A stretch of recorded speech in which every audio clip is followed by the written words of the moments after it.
Après 60 ans, votre corps et votre cerveau changent, mais personne ne vous donne de guide.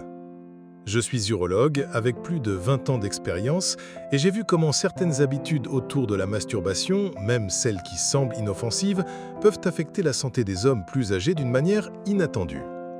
Parlons de 3 erreurs courantes que les hommes plus âgés commettent et de ce qu'il faut faire à la place.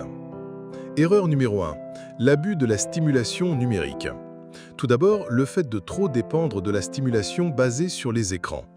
Le contenu visuel à haute vitesse déclenche des pics massifs de dopamine. Avec le temps, cela peut réduire la sensibilité de votre cerveau, entraînant une diminution de l'intérêt pour l'intimité dans la vie réelle, un retard de l'excitation ou même des problèmes de performance. L'un de mes patients, Tom, 66 ans, était en bonne santé, mais avait perdu tout désir de proximité physique. Nous avons retracé le problème à des années d'utilisation quotidienne des écrans. Avec des conseils, il a réduit sa dépendance numérique. En 3 mois, son intérêt et ses performances ont commencé à revenir. La dopamine a besoin de temps de récupération et votre cerveau est toujours plastique, même après 60 ans. Erreur numéro 2. Ignorer les signaux de la prostate. Après 60 ans, la prostate s'élargit souvent. C'est ce qu'on appelle l'HBP, hyperplasie bénigne de la prostate. Une masturbation fréquente ou intense, surtout sans excitation complète, peut irriter la glande, entraînant de l'inconfort, des douleurs pelviennes ou des changements urinaires. Harold, un patient de 71 ans, est venu me voir avec des sensations de brûlure et de pression. Il pensait que c'était juste le vieillissement. Il s'est avéré qu'il souffrait d'une prostatite de faible intensité due à une surstimulation.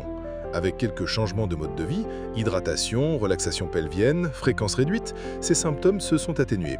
Écoutez toujours ce que votre corps essaie de vous dire. Erreur numéro 3. L'utiliser pour éviter les émotions. Samuel, 68 ans, a perdu sa femme et utilisé la stimulation tard le soir pour éviter le silence.